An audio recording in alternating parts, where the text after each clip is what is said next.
Define parameters of program. Semana de 25 de junho de 2021. Confiram quais são as notícias dessa edição do TB News. Paramount+ confirma exclusividade na exibição de Star Trek Lower Decks e Strange New Worlds para a América Latina. Alex Kurtzman diz que o mundo precisa de mais Star Trek e showrunner mira na possibilidade de um episódio musical. Chegou o que todo Trek queria. Playmobil lança brinquedo de Star Trek nos Estados Unidos. Jason Isaacs, o Capitão Lorca de Discovery, dizem que Condição voltaria ao universo de Star Trek. Tudo do universo de Star Trek você vê por aqui. Vem comigo, porque o TB News está no ar.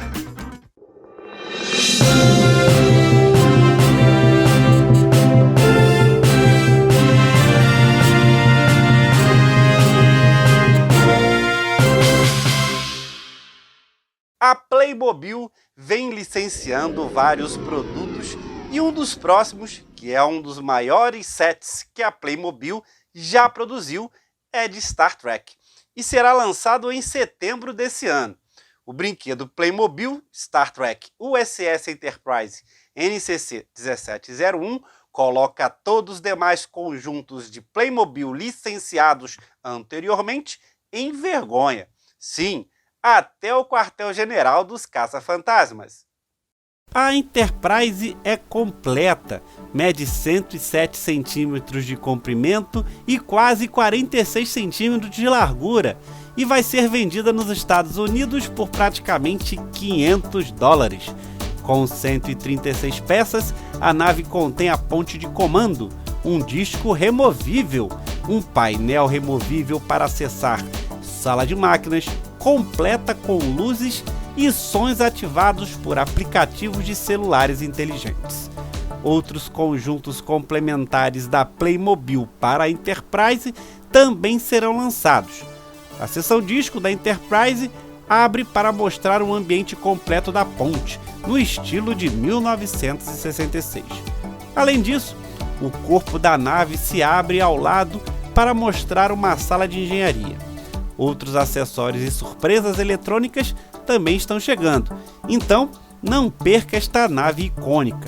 O brinquedo é recomendado para crianças maiores de 10 anos, mas eu aposto que muitos fãs adultos de Star Trek vão querer adicioná-los às suas coleções. O ator Jason Isaacs ganhou a simpatia dos Trekkers ao encarnar o Capitão Gabriel Lorca na primeira temporada da série Discovery. No final da primeira temporada, o produtor Alex Kurtzman afirmou que Lorca não estaria na temporada seguinte, mas deixou um ar de mistério sobre um possível retorno do personagem a Star Trek. A partir daí, especulações surgiram e os fãs começaram a pedir pelas redes sociais a volta do capitão. Apesar de evitar responder sobre o assunto, Isaacs sempre expressou fé na capacidade dos roteiristas em trazerem Lorca de volta, seja do universo espelho ou do Prime. Atualmente, o ator ainda não descarta tal retorno, embora ele aponte que qualquer retorno possível depende de uma história que vale a pena ser contada, que deve ser merecida e orgânica. Está sempre no script. Não há nenhuma parte na qual estou interessado. Não há pessoas. Não importa o quanto eu as admire e gosto delas. É sempre o script. É sempre o que a história está contando. Eu nunca iria querer ordenhar algo só para agradar os fãs ou o gerente do meu banco. Tento de encontrar algo que me deixe entretido. Eu não quero estar nas coisas apenas porque outras pessoas querem vê-las. Eu quero ser capaz de tocar alguma coisa. Então eu senti que tinha algo ótimo para interpretar. E, por exemplo, há sempre um clamor para que eu volte a Star Trek. Passei um tempo fantástico em Star Trek. Amei todas as pessoas. Adoro fazer parte deste universo. E o Lorca Prime, a versão do universo Prime do meu capitão, ainda não foi encontrado. Mas eu não voltaria apenas para estar nele. Voltaria se você tivesse uma grande história para contar. E você, acha que ainda caberia uma sequência para Lorca Prime em Star Trek? Depois de co-criar Star Trek Discovery, 4 anos atrás, Alex Kurtzman foi encarregado pela CBS, agora Viacom CBS, de supervisionar a reconstrução do universo Star Trek na televisão. Agora, o produtor executivo está falando sobre como ele vê a franquia se encaixando no mundo em mudança de hoje. Eu diria que neste momento específico em que todos estão repensando muitas das suposições que fizeram sobre o mundo e os sistemas que existem no mundo, Jornada nas Estrelas fala a eles de uma maneira que eu acho que nenhuma outra franquia fala. Sempre foi incrivelmente relevante, mas é muito relevante agora. Dada a situação do mundo, não importa de que lado da linha política você esteja. Ninguém pode discordar do fato de que estamos tão perto de uma guerra civil quanto estivemos desde a Guerra Civil. E este Star Trek dá a você um roteiro para a possibilidade e o potencial dos seres humanos, e o que podemos realizar se pararmos de pensar da maneira que pensamos. Porque se continuarmos pensando assim, não estaremos mais por perto. E eu acho que essa é a beleza de Jornada nas Estrelas. É que ele realmente dá a você uma visão positiva para o futuro. Kurtzman apontou a relação única de Star Trek com a ciência como um diferenciador-chave. Acho que uma das coisas que define Trek de maneira singular é que a ciência é a solução para o problema. É sempre a combinação de ciência e humanidade, e em seguida adotando uma abordagem humana e entendendo onde está a interseção entre essas duas coisas. E além disso, a tripulação da ponte, com quem todo mundo meio que se associa como uma família, tem que trabalhar em conjunto, usando seus diferentes conjuntos de habilidades para resolver um problema com ciência e empatia. E eu acho que isso é Star Trek. As coisas para Trek progrediram nos últimos anos. Com o lançamento do ano passado do show altamente serializado e mais cerebral, Star Trek Picard, junto com a comédia de animação Star Trek Lower Decks. Ainda este ano, veremos a estreia do programa de animação infantil Star Trek Prodigy. E no próximo ano, Star Trek Strange New Worlds promete um retorno à clássica narrativa episódica de Star Trek. Kurtzman falou sobre sua abordagem para construir o universo de Jornada nas Estrelas com uma variedade de estilos diferentes. Eu acho que alguns dos programas de Star Trek são passeios de montanha-russa. Alguns deles são mais meditativos. Alguns deles são hilários. Alguns deles são explorações interessantes do estado da humanidade. E alguns deles são apenas sobre a pura alegria de ver o mundo pelos olhos das crianças. Nosso universo quer ser lápis de cor diferentes na mesma caixa. Há um traço comum entre todas essas coisas. Mas se todos os programas forem iguais, estamos falhando, certo?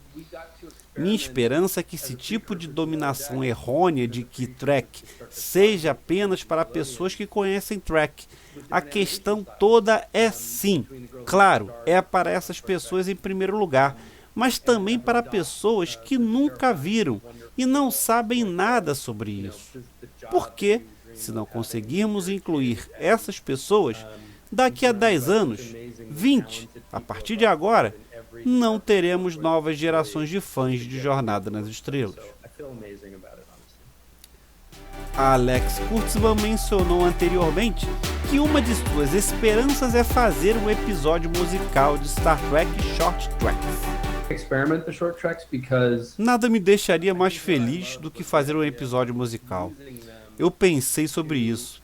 E se alguma vez fizéssemos mais Short Tracks, esse seria o formato perfeito para isso.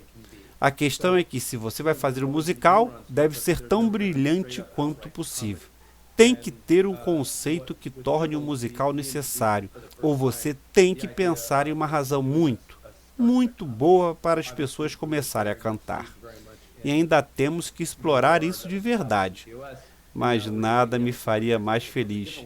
Eu morreria para ver isso.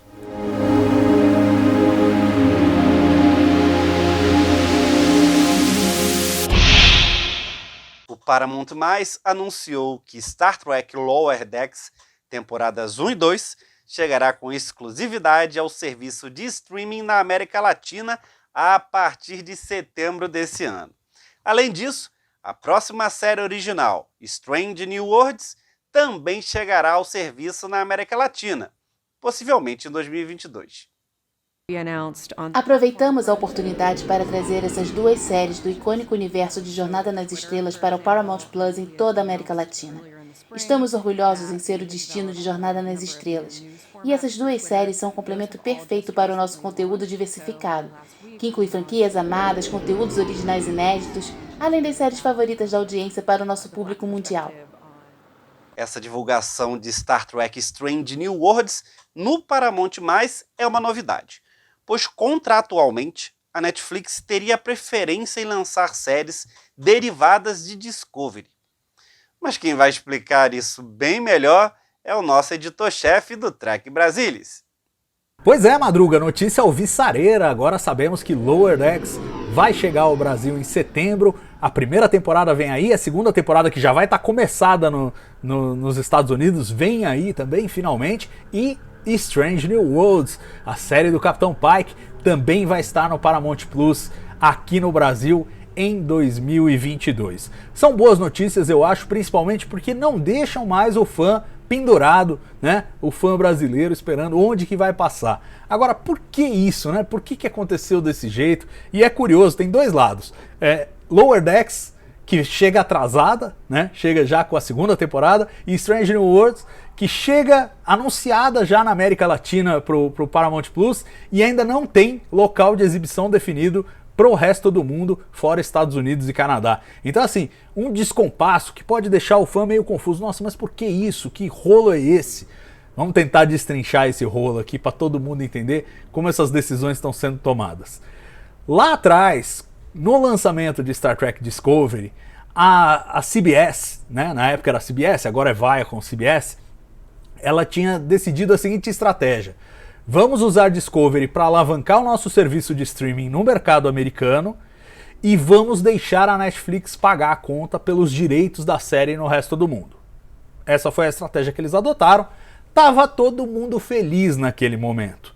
Tanto a Netflix, que sabia do valor de uma nova série de Star Trek, porque tinha um resultado muito bom com as reprises dos episódios antigos, o pessoal sempre acessando, sempre tinha uma audiência muito boa e sabia que uma série nova ia bombar, quanto a CBS, que falou: olha, estamos investindo nesse novo serviço de streaming nosso, é uma série caríssima, eles vão pagar a conta e a gente exibe aqui e desenvolve para o mercado americano o nosso streaming. Foi assim que começou. No contrato feito com a Netflix, isso foi anunciado por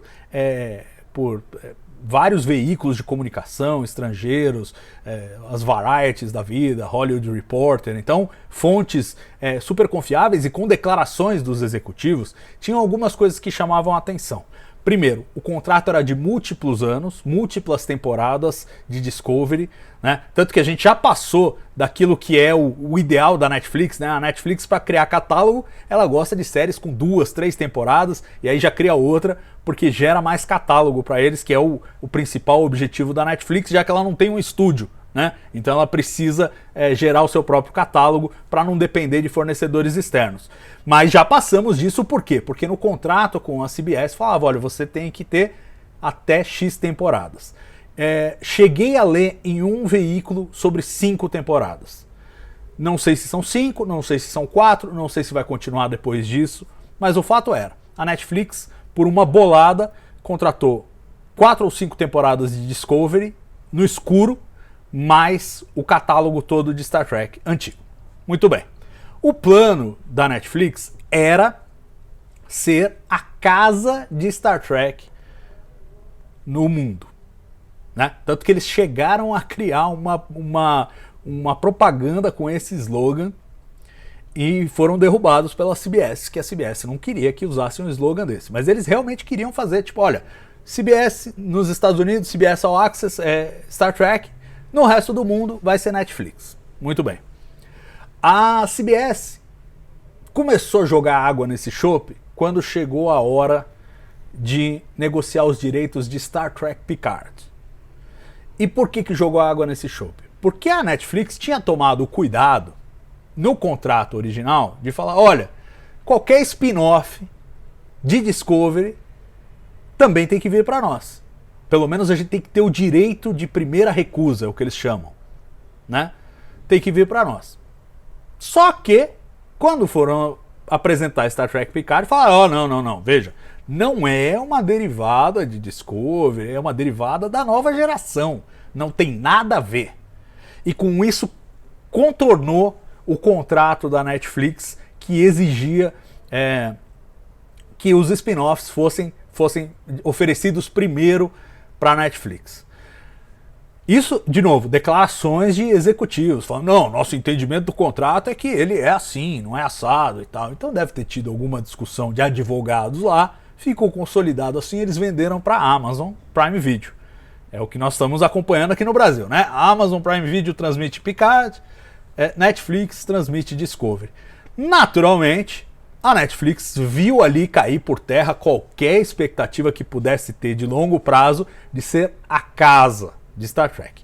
Perdeu essa expectativa, porque claramente já despedaçaram o negócio. Deram um pedaço para a Amazon, um pedaço para a Netflix e acabou essa ilusão. No que acabou essa ilusão, a gente sente que há uma crescente má vontade da Netflix com a franquia de Star Trek. Super natural. Vimos isso acontecer, por exemplo, com as séries da Marvel que estavam sendo feitas pela Netflix. Né? Demolidor, Jessica Jones, Luke Cage, Os Defensores, eram todas séries de amplo sucesso e a Netflix não teve a menor cerimônia de cancelar com temporadas por exibir, porque viu que a Disney estava preparando o seu próprio streaming e pretendia eventualmente levar os seus produtos Marvel, digamos, de alta repercussão para o seu próprio serviço. Aí falou, não vamos ficar alimentando o serviço dos outros, e saiu fora, né? A Netflix saiu fora e agora está fazendo a mesma coisa com Star Trek. E aí tem o contrato Discovery, está cumprindo, tem os episódios clássicos que vão ficar aí mais um tempo, está cumprindo também, mas se eximiu de comprar outras séries. Haja vista a situação de Lower Decks. Lower Decks teve uma negociação internacional mais difícil. Quando estreou nos Estados Unidos não tinha distribuição internacional. Depois de alguns meses acertaram a distribuição internacional com Prime Video, mas Prime Video também fez suas exigências. Falou, não quero comprar para o mundo inteiro. Não me interessa ter isso no Brasil, ter isso na América Latina, onde a audiência é muito menor de Star Trek. Agora, se você quiser me vender França, Alemanha, Inglaterra, aí eu já vejo mais vantagem. Né? E foi uma negociação que nós vimos que foi longa, fecharam a negociação com Amazon Prime Video. E Star Trek Lower Decks foi para lá, já com a primeira temporada exibida, entrou de uma vez e tal, tá lá nesses mercados. Na América Latina ainda não havia, provavelmente porque a CBS, a Viacom CBS, ainda tinha a expectativa de talvez vender para algum distribuidor local. Conforme nós estamos avançando, já chegando na segunda temporada, eles falaram, bom, acho que isso não vai acontecer. Acho que ninguém vai comprar. E aqui, eu admito, é uma ilação da minha parte. Estou tentando me colocar na cabeça dos caras. Isso não foi declarado, né? Mas é o que faz sentido, porque só vai entrar agora em setembro, já no meio da segunda temporada, ou seja, não devem ter conseguido vender também a segunda temporada. É óbvio que agora é muito mais difícil de vender, porque você tem que vender só, tipo, a América Latina, só o Brasil, quer dizer, só os mercados menores de Star Trek é o que sobrou para vender. Então eles finalmente, vendo que a segunda temporada também não iam vender, decidiram botar no Paramount Plus, que é uma vantagem, né, agora, porque, bem ou mal, a gente tem acesso a essa série no Brasil. Vai ter gente, obviamente, reclamando. Claro. Pô, agora eu tenho que assinar a Netflix, tenho que assinar a Amazon Prime Video, tenho que assinar a Paramount Plus. Pois é, meu amigo, pois é. A gente tem que lembrar também que no começo dessa história, nós fomos beneficiados. Quando o Discovery apareceu na Netflix, os americanos estavam lá achando, pô, eu vou ter que assinar a CBS All Access. Olha, o resto do mundo vai ganhar na Netflix, que todo mundo já tem, né? Pois é, agora o jogo virou, né? Lá tá tudo centralizado no Paramount Plus, aqui tá recortado por conta dessas negociações. O que eu acho mais curioso é Strange New Worlds. Strange New Worlds, o fato de não ter ido para a Netflix mostra que eles fizeram a primeira recusa, porque é uma série indiscutivelmente que é um spin-off de Discovery. Basta lembrar que a produção de Discovery pagou a construção da ponte da Enterprise, um cenário super complexo que eles desenvolveram para o final da segunda temporada de Discovery, e os mesmos atores que vão interpretar os protagonistas em Strange New Worlds estrearam em Discovery. Então, assim, não tem como não qualificar como um spin-off de Discovery. Portanto, a Netflix teria o direito de primeira recusa e exerceu esse direito. Recusou.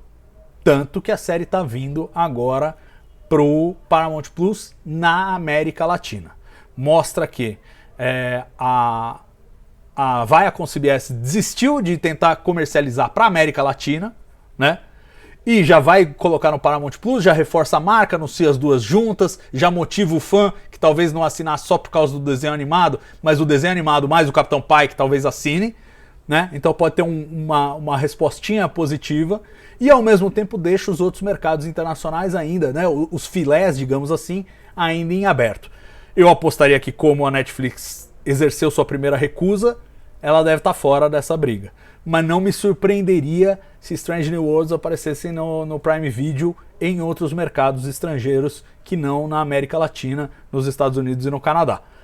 Vamos aguardar ainda como vai ser esse desfecho. O que eu acho interessante é assim, pelo menos a Paramount Plus já começa a ser o repositório daquelas coisas que eles não conseguem vender. E existe a perspectiva de que a gente não fique defasado com relação ao resto do mundo, como ficamos de forma muito frustrante com Lower Decks e também com Short Tracks. A primeira temporada demorou para estrear na Netflix e a segunda temporada nem chegou a aparecer na Netflix. De novo, aquele rolo, tinha até um curta do Short Tracks que era para promover Picard, que era uma série que não ia estar na Netflix. Natural que a Netflix tenha esfriado totalmente o interesse. Mas eu acho que a boa notícia é essa, é que nós não vamos passar pelo perrengue que passamos nos anos 90, em que altas temporadas eram exibidas no exterior e a gente aqui estava no primeiro ano da nova geração.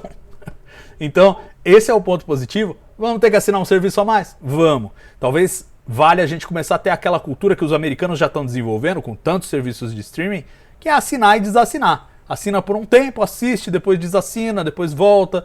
Eu acho que o pessoal vai ter que se acomodar um pouco com isso, porque neste momento a gente tem que se acostumar com a ideia de muitos streamings competindo nessa grande guerra. O importante é o público brasileiro que estava alijado de séries como Lower Decks, agora vai ter acesso a elas. Eu considero uma boa notícia, apesar dessa repartição toda. Madruga, com você aí. A América Latina vai ver Star Trek Lower Decks. E felizmente, Strange New Worlds está garantida também. Quero saber de Prodigy, mas estamos de olho. E assim que tiver novidades, sairá aqui e no portal do Trek Brasilis.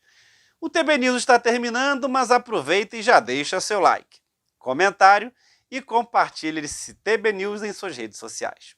Se quiser me mandar uma mensagem ou vídeo, anota aí o e-mail, programa tbnews@gmail.com.